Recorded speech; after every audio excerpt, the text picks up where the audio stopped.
شکریہ جناب۔ بسم اللہ الرحمن الرحیم۔ جناب ڈاکٹر پیر نور الحق قادری صاحب، وفاقی وزیر برائے مذہبی امور اور بین المذاہب ہم آہنگی، جناب اراکین پارلیمان، جناب قبلہ ایاز صاحب، مولانا طاہر اشرفی صاحب، صاحبزادہ سلطان محمود صاحب، ضیاء اللہ شاہ بخاری صاحب، علامہ عارف واحدی صاحب، محترمہ نگہت ہاشمی صاحبہ، وزراء، خواتین و حضرات، علماء اکرام و مشائخ اعظام، سفراء اکرام، دور دور سے آئے ہوئے لوگ، آپ سب کو السلام علیکم۔ آج میں مبارکباد پیش کرتا ہوں آپ سب کو، پوری قوم کو، امت مسلمہ کو، کہ 12 ربیع الاول کے حوالے سے ہم حضور اکرم صلی اللہ علیہ وسلم کے بارگاہ کے اندر ان کی یاد کو تازہ کر رہے ہیں، جو ہمیں 365 دن اور ہر لمحے بھی یاد رکھنی چاہیے۔ میں شکریہ ادا کرتا ہوں جناب نور الحق قادری صاحب کا اور ان کی منسٹری کا کہ انہوں نے اس بات کا اہتمام کیا اور اس جگہ کو یہ عزت بخشی کہ یہاں پر یہ بات کر لی جائے۔ قرآن کیا ہے؟ میں سمجھتا ہوں کہ آپ لوگ سب جانتے ہیں کہ اندھیروں سے ظلمتوں کے طرف لانے کے لیے قرآن میرے نبی کو بھی ہدایت کرتا ہے، اور کلام اللہ اور سنت رسول، کلام اللہ بنیاد بنتی ہے، سنت رسول ہماری راہ کا تعین کرتا ہے۔ صحابہ کے اقوال اور صحابہ نے جس طرح سے میرے نبی صلی اللہ علیہ وسلم کو دیکھا، جب ان کے واقعات ہم سنتے ہیں تو اس سے ہمیں پتہ چلتا ہے کہ اصل راستہ یہ ہے۔ اور دنیا کی پریشانیاں اور دنیا کے لمحات اتنے ہیں، ہر موڑ پر ہمیں رہنمائی کی ضرورت ہے۔ ابھی تھوڑی دیر پہلے نور الحق قادری صاحب ایک بات کہہ رہے تھے، تو مجھے ایک آپ سے اجازت کے ساتھ ایک لطیفہ آپ سے عرض کروں۔ مجھے بھی یہ پریشانی رہی کہ لوگ مسجد میں عین وقت پر جمعے کے دن بھی، مجھ جیسا آدمی بھی زندگی کے کافی عرصے یہ کرتا رہا کہ جیسے ہی نماز کھڑے ہونے کا وقت آیا، خطبہ چھوڑ چھاڑ کر بس اس وقت میں آخری صف میں جا کر کھڑا ہو جاتا تھا۔ تو ایک لطیفہ میں نے سنا تھا، میں سوچا کہ آپ کو بتا دوں، وہ بالکل عکاسی کرتا ہے کہ ایک منی بس کا ڈرائیور اور ایک مولوی صاحب جب حاضر ہوئے اللہ کی بارگاہ میں، تو فرشتے نے یہ اطلاع نیچے آ کر دی کہ مولوی صاحب، آپ کے لیے نیچے کا درجہ جنت کا تعین ہوا ہے، اور جو منی بس کا ڈرائیور ہے اس کو سب سے اوپر کا درجہ اس کا تعین ہوا۔ تو مولوی صاحب بہت پریشان ہوئے، انہوں نے فرشتے سے کہا کہ بھائی مجھے یہ پوچھ کر بتا دو کہ کیا ہے، میں نے تو ساری زندگی اس میں لگا دی، لوگوں کو صحیح راستے پر لانے کی کوشش کرتا رہا۔ تو جواب یہ آیا کہ تم اتنی لمبی تقریریں کرتے تھے اور اتنی سخت تقریریں کرتے تھے کہ لوگ میرے اللہ کے گھر سے دور رہتے تھے، اور یہ منی بس میں جو لوگ بیٹھتے تھے وہ منی بس ایسے چلاتا تھا کہ ہر وقت لوگ اللہ اللہ کرتے تھے۔ تو آپ خود سوچ لو کہ کس کا مقام اونچا ہوگا۔ تو میں یہ اس حوالے سے کہہ رہا تھا کہ ہم نے اپنے پریسیڈنسی کی مسجد کے اندر بھی 15 منٹ کا واعظ رکھا ہے، اور اچھے مقررین جس کے اندر نور الحق قادری صاحب، قبلہ ایاز صاحب تشریف لا چکے ہیں، تو وہ آئیں تو لوگوں کا دل لگے۔ زیادہ لمبا واعظ نہ ہو، 15 منٹ کا ہو، مگر اس میں لوگوں کا دل لگے۔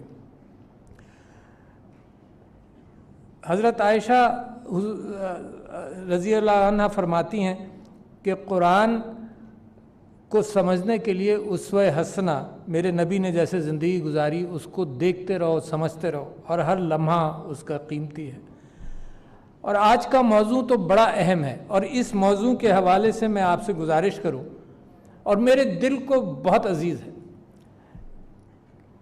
کہ مسجدیں، خانقاہیں، مدارس، امام بارگاہیں، یہیں سے وہ ریولوشن شروع ہوا۔ اور بڑی اچھی بات یہاں کہی گئی کہ وہ مسجد نبوی سے شروع ہوا، باقی یہ اس کے مختلف نام ہیں اس جگہ کے جہاں پر دنیا کے اندر لوگ بیٹھ کر وہی حضور کی سنت کی پیروی کرتے ہیں۔ وہ کیا تھا؟ وہ جناب عدالت بھی تھی، وہ درسگاہ بھی تھی، وہ عبادت کرنے کی جگہ بھی تھی، وہ صحت کے معاملات دیکھنے کے حوالے سے موقع بھی تھا، سارے کام اسی میں، اور بہت بڑا انقلاب چلا وہاں سے جو دنیا کو جس نے تبدیل کر دیا۔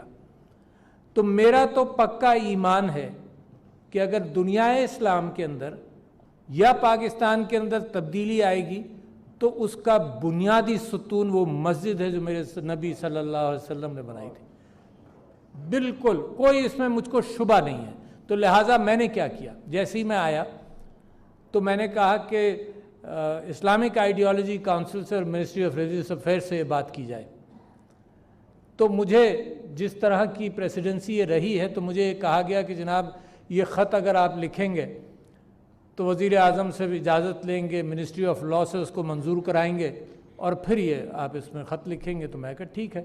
تو وزیر اعظم کو جیسے ہی میرا خط پہنچا اس کا پورا ڈرافٹ میں نے بنا کر بھیجا، اور یہ بات ہے جنوری 2019 کی، ستمبر کے اندر مجھے یہاں کی ذمہ داری دی گئی، اور اس کے اندر میں نے 4 چیزیں لکھیں اس خط کے اندر۔ پھر اسلامک آئیڈیالوجی کونسل، نظریاتی کونسل کو وہ خط 1 اپریل 2019 کو پہنچ گیا۔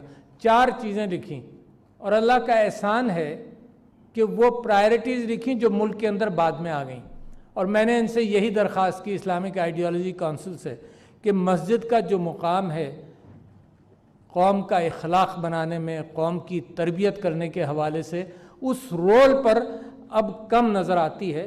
آپ کوشش کرتے ہیں مگر اس کی عکاسی معاشرے میں کم ہوتی ہے۔ لوگ نماز پڑھنے ضرور جاتے ہیں مگر آپ سے ہدایت لینے نہیں جاتے، آپ سے یہ سننے نہیں جاتے کہ میرے نبی کیا کرتے تھے، آپ سے یہ سننے نہیں جاتے کہ صحابہ کیا کرتے تھے۔ تو لہٰذا میں نے 4 چیزوں کی تو فوراً درخواست کی۔ کووڈ نہیں آیا تھا، یہ اپریل 2019 کی بات ہے جب خط ان کو مل گیا۔ میں نے ایک درخواست یہ کی کہ طہارت نصف ایمان ہے، طہارت کا پرچار کریں۔ طہارت کے اندر اس بات کا میں نے ذکر کیا کہ میرے نبی صلی اللہ علیہ وسلم جس طرح سے وضو کرتے تھے، تو ہاتھ سے آپ لوگ واقف ہیں یا نہیں ہیں کہ کمیونیکیبل ڈیزیزز جو کہلاتی ہیں شعبہ صحت کے اندر، وہ ہیں جو ایک سے دوسرے کو لگتی ہیں، اور ہاتھ سے پاکستان کے اندر کولرا اور ڈسینٹری اور بہت ساری بیماریاں چلتی ہیں۔ تو میں نے ان سے درخواست یہ کی کہ مسجدوں کے اندر اس بات کا اہتمام کریں کہ طہارت کے اندر میرے نبی صلی اللہ علیہ وسلم مسواک جس طرح سے استعمال کرتے تھے، کہتے تھے بو نہیں آئے گی، اور اتنے عظیم تھے کہ وہ یہ کہتے تھے کہ مسجد میں جاؤ تو اپنے کپڑوں سے خیال رکھو کہ پسینے کی بدبو کسی اور کو نہ جائے۔ اتنا صاف رہنے والا میرا نبی، اس عرب کے اندر ہاتھ دھونا، دن میں 5 مرتبہ ہاتھ دھونا، اس کے پیچھے کیا تھا؟ اب کووڈ آیا، کووڈ نے یہی کہا کہ ہاتھ دھو، اہتمام کرو طہارت کا۔ پھر میں نے ان سے درخواست کی کہ پانی کے اعتبار سے میرے نبی صلی اللہ علیہ وسلم کی احادیث ہیں کہ احتیاط، دریا کے پاس بھی وضو کرو تو احتیاط کرو۔ تو کوئی صحابی وضو کر رہے تھے اور پانی زیادہ استعمال کیا، تو حضور اکرم صلی اللہ علیہ وسلم نے تنبیہ کی۔ انہوں نے کہا اس میں بھی، انہوں نے کہا جی اس میں بھی۔ تو دیکھو پانی کے اعتبار سے میں نے ان سے درخواست کی کہ پانی پاکستان کا بہت بڑا مسئلہ ہے، اور میرے نبی سے اگر بات کو جوڑو گے اس کا بھی حل ملے گا۔ پھر پیڑوں کے لگانے کے لیے، ہریالی کے لیے، صفائی کے لیے 3ری درخواست ان سے یہ کی۔ 4تھی درخواست ان سے کی کہ عورتوں کی وراثت پاکستان میں نہیں ملتی، مسجد اہتمام کرے اس بات کا کہ جو سورہ نساء کے اندر واضح ہدایت دی گئی 1400 سال پہلے، وہ لیڈرشپ کہاں سے ملے گی؟ مسجد سے نکلنی چاہیے وہ لیڈرشپ، قانون سے نہیں نکلے گی۔ مسجد سے وہ قانون نکلے گا، قانون سے وہ پولیس نکلے گی جو اس کو امپلیمنٹ کرے گی، مگر چلے گا سارا کام مسجد سے۔ تو یہ جب کہا، اور پھر آپ دیکھیے کہ جب کووڈ آیا تو میں نے جب اس بات کا بڑا پرچار ہو رہا تھا کہ چائنا میں ہمارے طالب علم ہیں اور ان کو واپس آنا چاہیے، واپس لایا جائے، اور بڑا شور تھا۔ جنوری کی بات ہے، چائنا کے اندر کووڈ کا پتہ چلا دسمبر میں، تو جنوری کی بات ہے۔ تو میں نے ایک حدیث ٹویٹ کی تو لوگوں نے کہا تم ہر چیز کو مذہب بیچ میں لے آتے ہو۔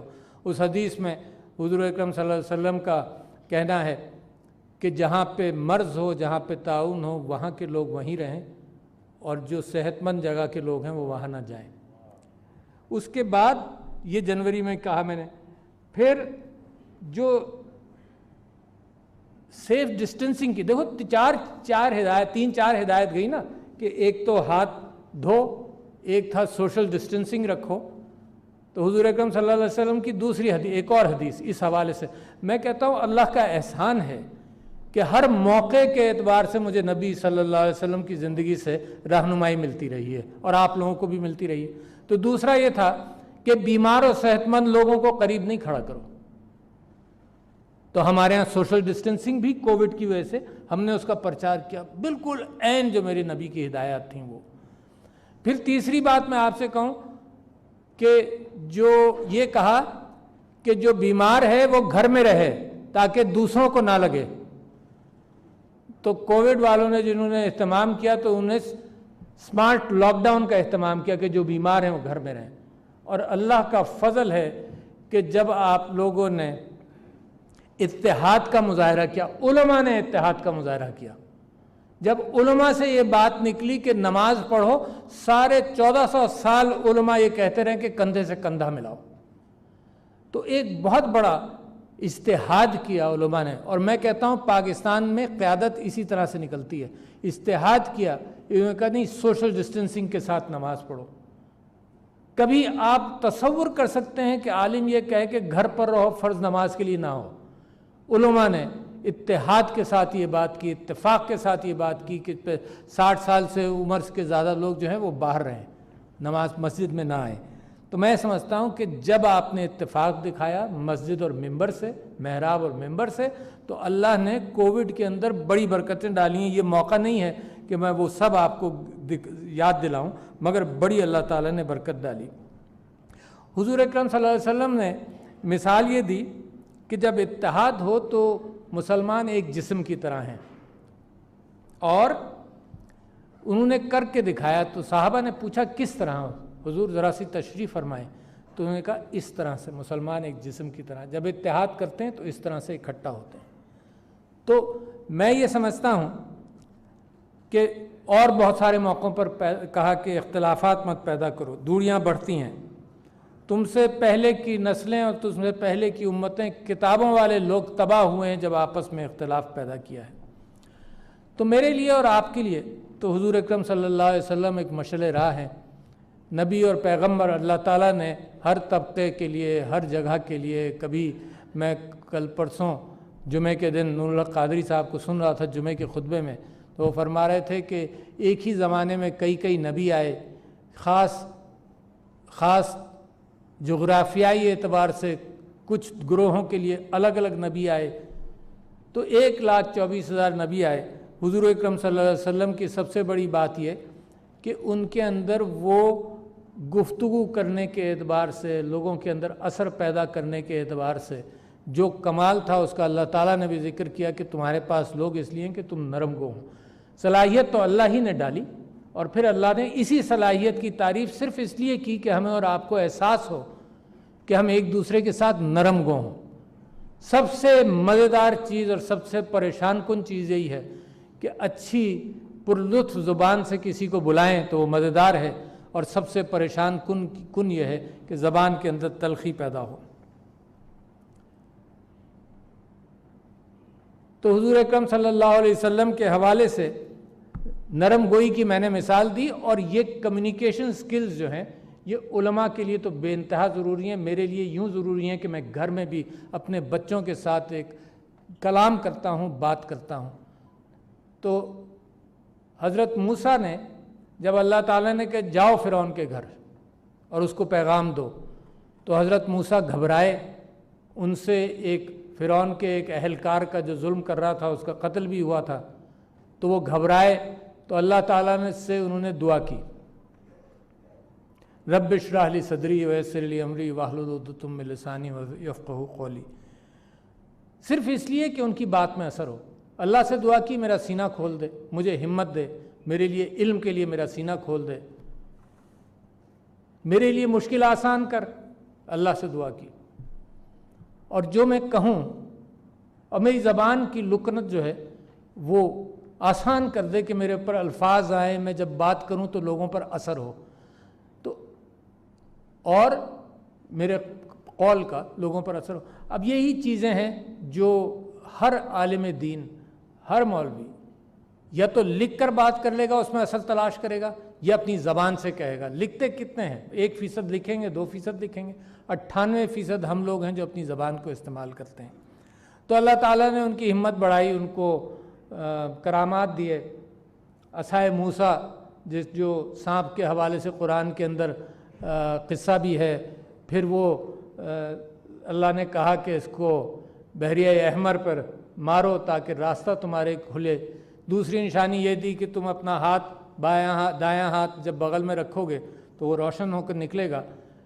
اس کے ساتھ ساتھ اللہ تعالیٰ نے ان کو کلام کی طاقت پھر بخشی کہ ان کی بات میں اثر ہو۔ تو میرے نبی صلی اللہ علیہ وسلم، میں سمجھتا ہوں کہ دنیا کے اندر سب سے اچھا کلام، سب سے اچھی نرمی کے ساتھ گفتگو کرنے والے، بہت کم واقعات ایسے ہیں کہ انہوں نے غصہ کیا، مگر غصے کے اندر بھی اپنی زبان کو انہوں نے بڑا میٹھا رکھا۔ کسی کو نصیحت کرتے تھے تو باقیوں کو احساس نہیں ہونے دیتے تھے کہ میں کس کو نصیحت کر رہا ہوں، یہ احتیاط رکھی۔ تو اس سے بڑا کمیونیکیٹر، بہت بڑے لیڈر، پہلا جب انہوں نے پیغام دیا، اور یہ واقعات جو ہیں یہ سب آپ کی علم میں ہے، میں تو صرف یاد دہانی کر رہا ہوں۔ مجھ جیسا ان پڑھ آدمی جب اس جگہ پر مجھے بلا لیا جائے تو خود تیاری کرتا ہوں، رات بھر سوچ کر لکھتا رہا کہ کیا کہوں گا آپ سے، اس کے باوجود باتیں بھی ختم نہیں ہوں گی، اور جو انداز میری گفتگو کا ہے وہ اللہ تعالیٰ اس کے اندر میں دعائی کر سکتا ہوں کہ برکت ڈالے۔ مگر ان چیزوں کا جن چیزوں کے حوالے سے میں نے اپنے نبی سے بے انتہا محبت کی، اور زندگی کا ہر روز، میں سمجھتا ہوں ہر سال مجھے یاد پڑتا ہے کہ میں نے اپنے نبی کے زندگی کے اندر ایسی چیزیں مجھے ملی ہیں جو میری زندگی کے اندر میں اگر پہلے اپناتا تو اور میری زندگی بہتر ہو سکتی تھی۔ جب انہوں نے پہلا پیغام دیا تو صفا کی پہاڑی پر کھڑے ہو کر انہوں نے کہا کہ لوگوں، اگر میں یہ کہوں کہ پیچھے فوج ہے تو تم یقین کرو گے؟ تو یہ ہے لیڈر کی وہ چند چیزیں جو میں بتانا چاہتا ہوں آپ کو، کہ پہلا مقام، پہلا موقع آیا کہ اللہ نے دکھایا کہ لیڈر کیسا ہوگا، تو یقین کرو گے؟ تو لوگوں نے کہا ہاں ہم یقین کریں گے۔ کیوں؟ دو چیزیں لوگوں نے بتائیں کہ آپ سچے ہیں اور آپ امین ہیں۔ تو لیڈر کے اندر دو کہانیاں، دو باتیں ہمیشہ کے لیے، قیامت تک کے لیے پکی ہو گئیں کہ آپ لیڈر ہیں اور آپ امین ہیں۔ اور دوسری بات یہ کہ اونچے مقام پر لیڈر کھڑا ہو کر جب جائزہ لیتا ہے تو اس کی قدرت میں یہ بات اللہ ڈالتا ہے کہ وہ یہ بھی کہہ سکے کہ اگر فوج ہے تو اس کو نظر بھی آ جائے گی، اگر کہیں سے حملہ ہونا ہے تو پہچان بھی لے گا، اگر قوم کو راستے پر لگانا ہے تو اس کے بعد سے وہ بتا بھی سکتا ہے کہ کہاں سے تم کو صحیح راستہ ملے گا۔ تو لیڈر کی پہچان ان ساری چیزوں سے آتی ہے۔ مگر اس کے علاوہ لیڈر ٹیم بناتا ہے، لوگوں کے ساتھ اکٹھا کرتا ہے۔ اکیلا لیڈر کچھ نہیں کر سکتا۔ اگر پرائم منسٹر عمران خان بھی ہے یا آپ سب لوگ یہاں لیڈر ہیں، اپنے مختلف اجتماعات کے، مختلف مدارس کے، مختلف خاندانوں کے، مختلف گروہوں کے، تو وہ اپنی ٹیم بناتا ہے لیڈر۔ اور پھر کیسی ٹیم؟ میرے نبی کی ٹیم تو ایسی تھی کہ ہر صحابی یہ کہتا تھا، ہر صحابی یہ کہتے تھے کہ مجھے لگتا ہے سب سے زیادہ محبت میرے نبی کو مجھ سے ہے۔ یہ احساس دلا دینا۔ یہاں تو اولاد کہتی ہے، ایک کہتی ہے کہ جی ابا کو تم سے زیادہ محبت ہے، اولاد کو بھی یقین نہیں ہوتا کہ ماں باپ کو یکساں محبت ہے۔ اور یہاں صحابہ یہ کہتے تھے کہ ہر صحابی کو یہ کانفیڈنس ہوتا تھا کہ میرے نبی مجھ سے سب سے زیادہ محبت کرتے ہیں۔ یہ ہے وہ لیڈر جس کا انداز گفتگو نرم ہو، جس کسی کو تکلیف نہ پہنچائے، جو مسلسل تربیت کرتا رہے، جس کو ہر وقت غم ہو۔ بھوک کا غم تو اتنا عام ان کی زندگی میں آپ کو نظر آئے گا، اور صحابہ کی زندگی میں شاید وہاں بھوک کا معاملہ تھا بھی شدت کا، ناانصافی کا معاملہ تھا بھی شدت کا۔ عورت کا جو مقام تھا، جتنی تذلیل کی ہوئی تھی اس معاشرے نے، وہ بھی معاملہ تھا شدت کا۔ غلام کرنا لوگوں کو، وہ بھی معاملہ تھا شدت کا۔ اور بتدریج نبی صلی اللہ علیہ وسلم نے رحمت للعالمین ہونے کے حوالے سے سب کو نصیحت کر کر اس سارے معاشرے کو ان سارے مظالم سے نکالا۔ اور مسلسل تدریس، مسلسل ہدایات، مسلسل اپنی زبان سے ایک محبت پیدا کی۔ لوگوں کو یہ احساس ہوا کہ میرا ہمدرد تو یہی ہے.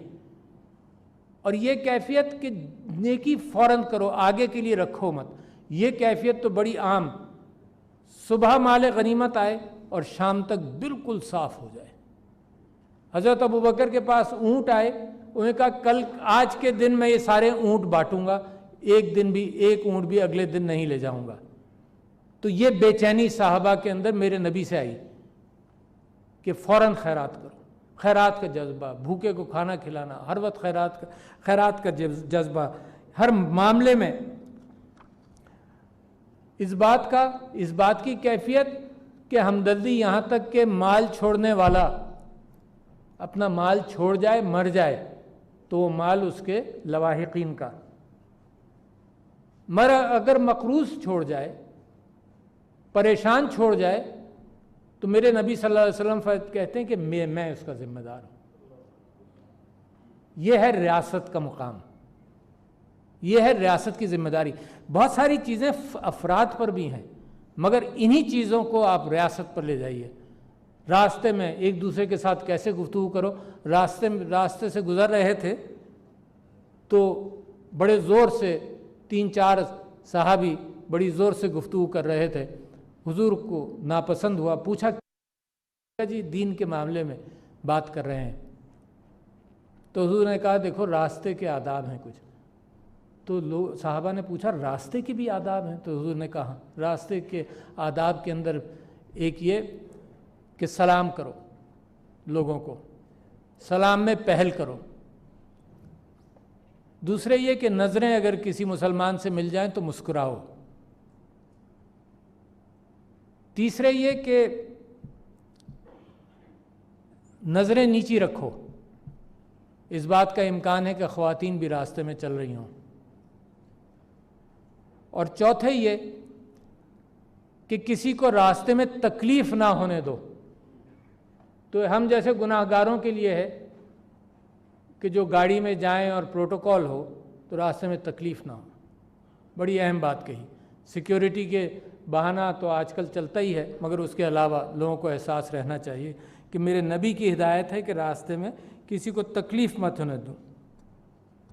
قانون کی بالادستی میں سمجھتا ہوں زندگی بھر ان کی ہدایت رہی کہ تم سے پہلے کی امتیں ختم ہوئی ہیں جو قانون کی بالادستی نہیں کرتی تھیں، اس کا اہتمام نہیں کیا. اور یہ جب انہوں نے کہا حضور اکرم صلی اللہ علیہ وسلم نے، جب ایک فاطمہ نام کی خاتون کے اوپر الزام تھا کہ اس نے چوری کی، تو ایک صحابی تھے جو ان کی سفارش کر رہے تھے. تو اس وقت انہوں نے یہ کہا کہ ان کو غصہ بھی آیا، مگر غصے کا انداز میرے نبی کا مختلف تھا. انہوں نے کہا کہ دیکھو وہ جن امتوں نے قانون کو اہمیت نہیں دی اور بڑے اور چھوٹے کے اندر قانون میں فرق رکھا، وہ امتیں تباہ ہو گئیں. زبان کے حوالے سے بہت ہی بار بار ہدایت کرتے تھے. اور یہ کہا کہ مسجد میں بیٹھے تھے، صحابہ سے کہا کہ دیکھو یہ ایک آدمی ابھی آئے گا، مسجد کے اندر داخل ہوگا، وہ جنتی ہے، دیکھنا اس کو. وہ آدمی آیا نماز پڑھ کر گیا. صحابہ کو کوئی ایسی خاص بات نظر نہیں آئی. تو انہوں نے جا کر اس آدمی سے پوچھا، ان صحابی سے پوچھا کہ تمہاری زندگی کیسے گزرتی ہے؟ انہوں نے کہا کہ جو مجھے بات کرنی ہے میں اتنی ہی بات کرتا ہوں، کسی کے خلاف بات نہیں کرتا، اور جو مجھے کام کرنا ہوتا ہے اتنا ہی کام کرتا ہوں. اس کے علاوہ میری زندگی میں کوئی خصوصیت نہیں ہے، کوئی خاصیت نہیں ہے. یہ بھی ایک ہدایت ہے ہمارے لیے، کیونکہ آج کل ایک اور عیب ہے جو مسلمانوں نے اپنا لیا ہے، کیا دنیا نے اپنا لیا ہے، ہم نے بھی. اور وہ میں نے پارلیمنٹ کے اندر اپنی گفتگو کے اندر بات کی تھی، اور میں سمجھتا ہوں اس سے اچھا موقع نہیں ملے گا کہ یہ بات کروں، کہ وہ ایک ہے غیبت. اور میں نے مثال بھی دی تھی، اور میں سمجھتا ہوں کہ وہ مثال دینا پھر بھی دوبارہ بھی اچھا ہے.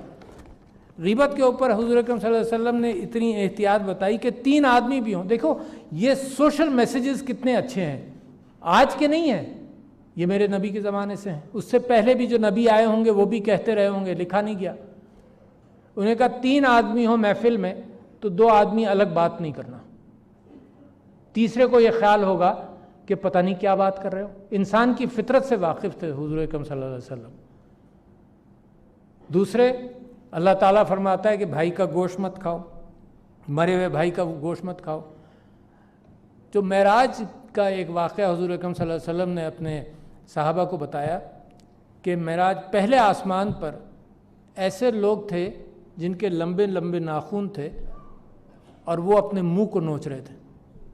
تو میں نے حضرت جبرائیل سے پوچھا، اور ایک عجیب انداز تھا بات کرنے کا صحابہ کا نبی سے، نبی کا حضرت جبرائیل سے۔ جب حضرت جبرائیل پوچھتے تھے کہ آپ کو معلوم ہے، کسی بارے میں سوال کرتے تھے، تو میرے نبی صلی اللہ علیہ وسلم جواب دیتے تھے کہ اللہ کو معلوم ہے۔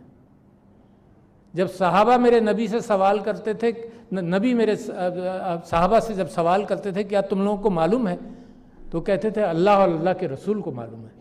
کبھی کوئی اپنی رائے نہیں دیتا تھا۔ یہ ہے پولائٹنس گفتگو کی۔ تو حضور اکرم صلی اللہ علیہ وسلم نے فرشتے سے، حضرت جبرائیل سے پوچھا کہ یہ کون لوگ ہیں؟ تو حضرت جبرائیل نے کہا یہ وہ لوگ ہیں جو غیبت کرتے تھے، یہ منہ اپنا نوچتے ہیں۔ تو حضور اکرم صلی اللہ علیہ وسلم نے بتایا، اور فرشتے نے یہ بات بھی کہی کہ گرم صندوقوں میں یہ جلائے جائیں گے اور ان کو اللہ معاف نہیں کرے گا آسانی سے۔ اور آج ہم غیبت ہر اعتبار سے کرتے ہیں۔ ہمیں انسٹرومنٹس مل گئے نا اب تو بہت زیادہ کرنے کے۔ جیب میں ہاتھ ڈالیں، واٹس ایپ آئی، اس نے اس کی برائی کی، ہم نے وہ برائی ان لوگوں کو پہنچا دی، انہوں نے کسی کی ہم نے ادھر پہنچا دی۔ یہ لاکھوں اور کروڑوں کی تعداد میں آگ کی طرح پھیلتی ہے، اور اس کا کتنا گناہ ملے گا۔ تو میں سمجھتا ہوں اس عیب سے، اور غیبت ہے کیا؟ میں نے پارلیمنٹ کے اندر بھی یہ بتایا، تو لہٰذا آپ سے بھی میں سما خراشی کر رہا ہوں مگر آپ سے گفتگو کروں۔ غیبت ہر وہ بات ہے جو آؤٹ آف کانٹیکسٹ بیان کی جائے۔ ایک تو برائی کی جائے کسی کی جو آپ منہ پر نہ کر سکتے ہوں، وہ تو ایک الگ مثال ہے۔ دوسری یہ ہے، اور میں نے مثال یہ دی کہ کوئی واقعہ ہوا جس میں کوئی عورت بھی تھی مثال کے طور پر، اور وہ واقعہ میں نے اپنے دوستوں کو سنایا، اور جس انداز سے آدمی اپنے دوستوں کے ساتھ بات کرتا ہے، الفاظ کا چناؤ کیا ہوگا، وہی واقعہ میں نے اپنی والدہ کو سنایا، وہی واقعہ میں نے اپنے ٹی وی پر سنایا۔ اچھا، ہر ایک کے الفاظ مختلف ہوں گے، ہر ایک کا بیک گراؤنڈ مختلف ہوگا، ہر ایک کے ساتھ رشتہ جو ہے اس کی تاریخ ہے، اس کی بنیاد پر الفاظ ہوں گے۔ اور غیبت یہ ہے کہ وہ جو میں نے بد احتیاطی کے ساتھ اپنے دوستوں کے ساتھ گفتگو کی، وہ میری ماں کو سنا دی جائے۔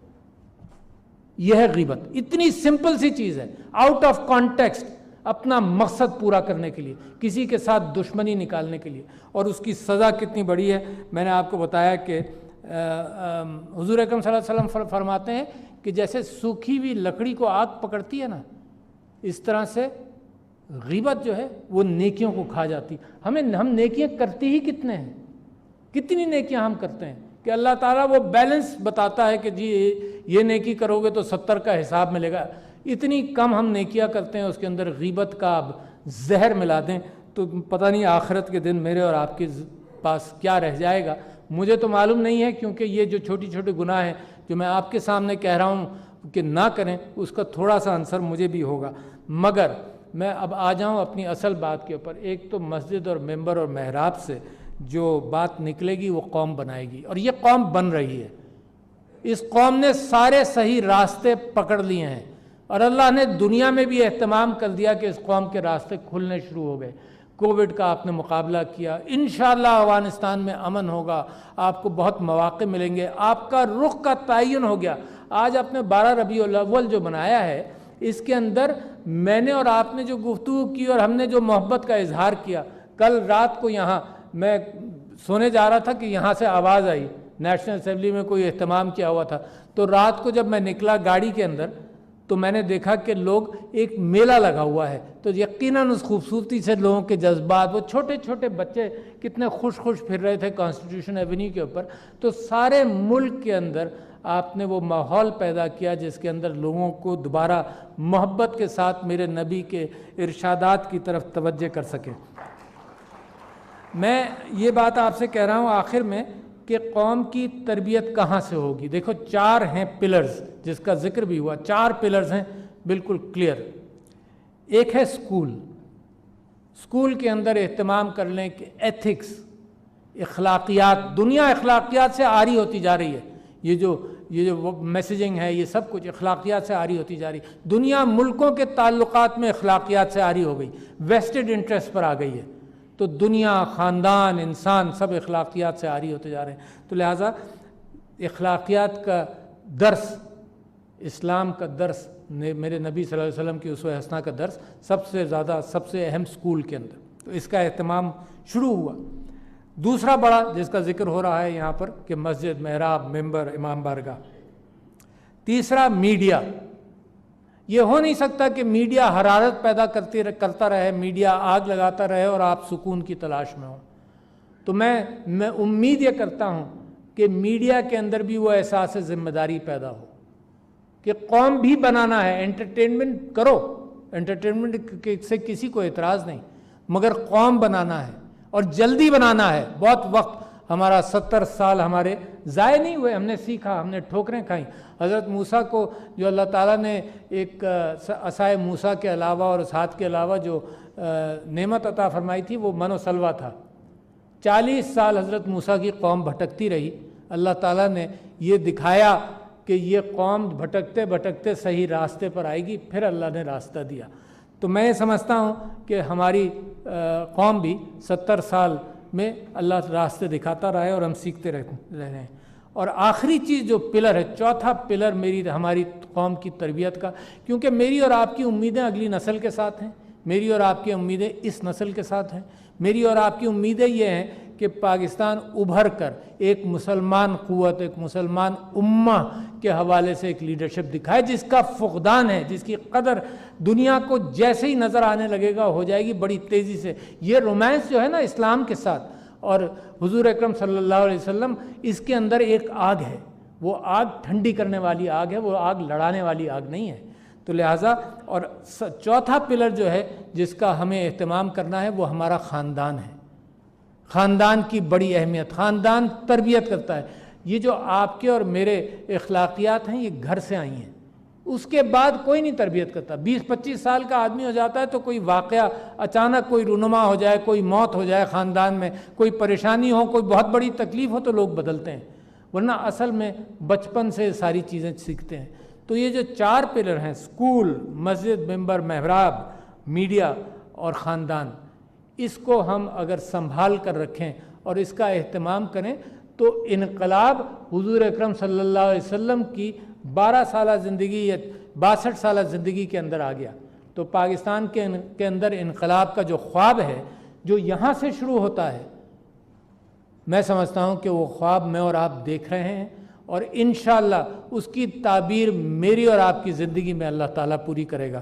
اللہ تعالیٰ آپ سب کا حامی اور ناصر ہو، اللہ تعالیٰ ہمیں مدد کرے ہماری کہ ہم اس میں کامیاب بھی ہوں۔ شکریہ جناب، السلام علیکم۔